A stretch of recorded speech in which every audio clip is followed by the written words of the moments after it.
Good morning विद्यार्थियों। आज की कक्षा का विषय होगा अविकारी शब्द, जिनको अव्यय शब्द भी कहते हैं। तो देखिए, रूप परिवर्तन के आधार पर शब्द दो प्रकार के होते हैं। रूप परिवर्तन के आधार पर शब्द दो प्रकार के होते हैं, एक विकारी शब्द और एक अविकारी शब्द। एक विकारी शब्द और एक अविकारी शब्द। यानी विकारी शब्द मूल रूप से विकार शब्द से बना है। विकारी शब्द मूल रूप से विकार शब्द से बना है। विकार का मतलब होता है बदलना। विकार का मतलब होता है बदलना, यानी जो शब्द बदल जाते हैं वे विकारी कहलाते हैं। जो शब्द बदल जाते हैं वो विकारी कहलाते हैं। और विकार में अ उपसर्ग लगाकर अविकारी, यानी जो शब्द नहीं बदलते हैं वो अविकारी कहलाते हैं। जो शब्द बदलते हैं वो विकारी कहलाते हैं और जो नहीं बदलते हैं वो अविकारी कहलाते हैं। अविकारी शब्दों को ही अव्यय शब्द कहा जाता है। अविकारी शब्दों को ही अव्यय शब्द कहा जाता है। अविकारी शब्द वे शब्द होते हैं जो नहीं बदलते हैं, यानी लिंग वचन काल पुरुष के साथ नहीं बदलते हैं, वो अविकारी कहलाते हैं। इसी प्रकार अव्यय शब्द भी वे शब्द होते हैं जो नहीं बदलते हैं। जैसे अव्यय को आप समझिए, वे का मतलब होता है वे का मतलब होता है खर्च करना। वे का मतलब होता है खर्च करना। और वे में अ उपसर्ग लगाकर बना दिया अव्यय, मतलब खर्च नहीं होना। तो एक उदाहरण के द्वारा आप समझिए, जैसे अपने पास 100 रुपये हैं, 100 में से 10 रुपये हमने खर्च कर दिए तो अपने पास 90 रुपये बचे, इसलिए अपना रूप बदल गया। देखिए, अपने पास 100 रुपये थे, 10 हमने खर्च कर दिए, अपने पास 90 रुपये बचे, तो 100 का अब रूप बदल गया। खर्च होते तो रूप बदल जाता है। कहने का मतलब है वे का मतलब होता है रूप बदलना। खर्च होने का दूसरे शब्दों में हम कहेंगे रूप बदलना। और दूसरी बात, जैसे अपने पास 100 रुपये हैं, इसमें से हमने कुछ भी खर्च नहीं किया तो अपने पास 100 बच गए। कहने का मतलब है कि अव्यय, यानी खर्च नहीं करने का मतलब है रूप का नहीं बदलना। खर्च नहीं करेंगे तो रूप नहीं बदलेगा। इस प्रकार अव्यय का मतलब हुआ रूप का नहीं बदलना। अव्यय का मतलब हुआ रूप का नहीं बदलना, क्योंकि अव्यय का मतलब है खर्च नहीं करना। वे का मतलब खर्च करना और अव्यय का मतलब नहीं खर्च करना। जैसे खर्च नहीं करते तो इसका रूप नहीं बदलता है, तो इस प्रकार अव्यय का मतलब हुआ खर्च नहीं करना, अर्थात भाषा के संदर्भ में नहीं बदलना। तो जो शब्द लिंग वचन काल पुरुष के साथ नहीं बदलते हैं वो अविकारी या अव्यय शब्द कहलाते हैं।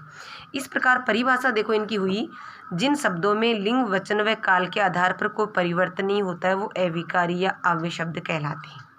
यानी जो शब्द लिंग वचन काल पुरुष इनके साथ उनका प्रयोग करने से उनमें किसी प्रकार का कोई परिवर्तन नहीं होता है।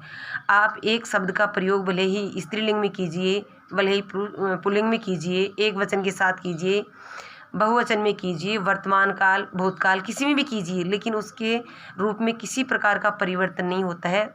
ऐसे शब्द अव्यय या अविकारी कहलाते हैं। ऐसे शब्द अव्यय या अविकारी कहलाते हैं। अब आगे देखिए अविकारी शब्दों के प्रकार।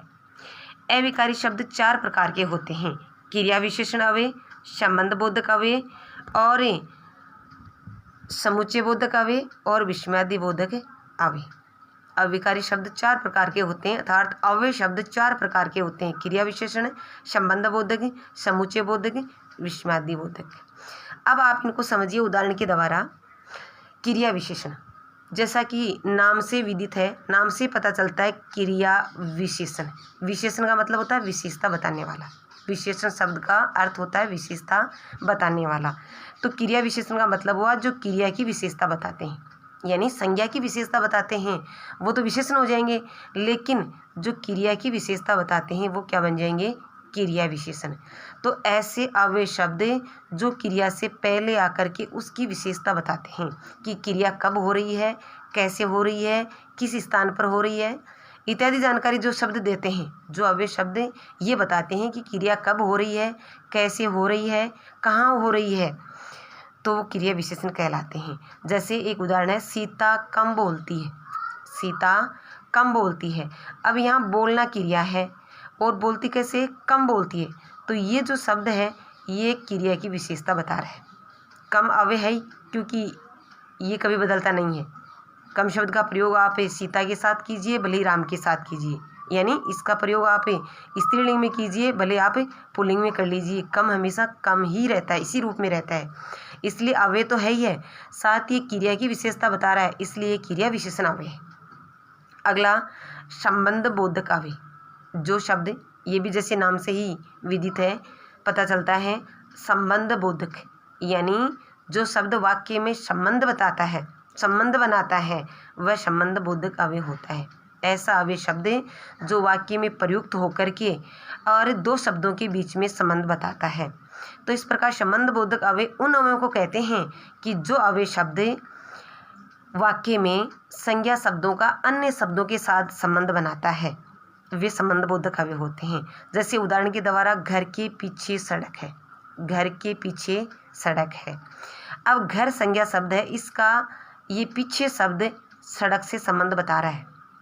पीछे अव्यय तो है ही है, क्योंकि पीछे में कभी परिवर्तन नहीं होता है, पीछे शब्द में परिवर्तन नहीं होता है, तो अव्यय तो है ही है।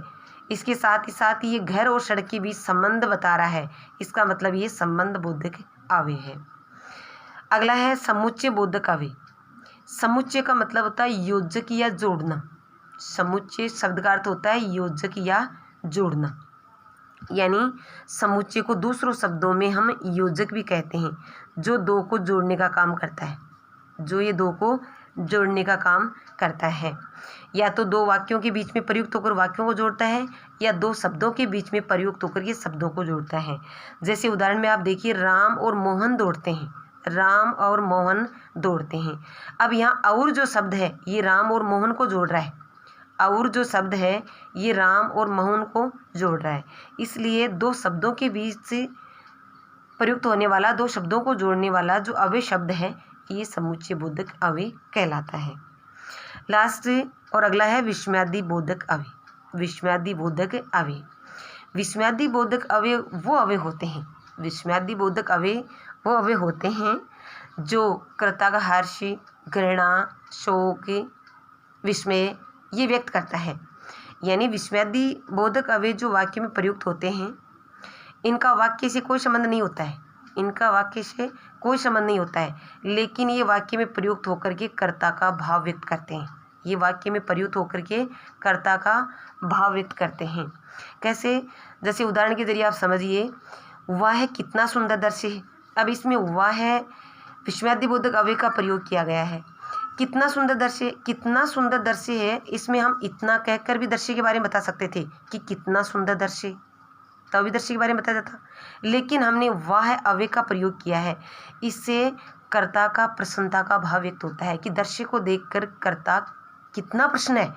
वह का प्रयोग करने का मतलब है कि कर्ता का भाव व्यक्त हो रहा है, उसकी प्रसन्नता व्यक्त हो रही है। इसलिए विस्मयादि बोधक अव्यय वो अव्यय होते हैं जो वाक्य में प्रयुक्त होकर के कर्ता का हर्ष, शोक, घृणा, प्रसन्नता व्यक्त करते हैं। इस प्रकार अव्यय के चार भेद होते हैं, अर्थात अविकारी के चार भेद होते हैं, क्रिया विशेषण, संबंध बोधक, समुच्चय बोधक, विस्मयादि बोधक। अब क्रिया विशेषण, संबंध बोधक, समुच्चय बोधक, विस्मयादि बोधक, इनकी परिभाषा और अनेक उदाहरण अगली कक्षा में आपको बताई जाएगी। धन्यवाद।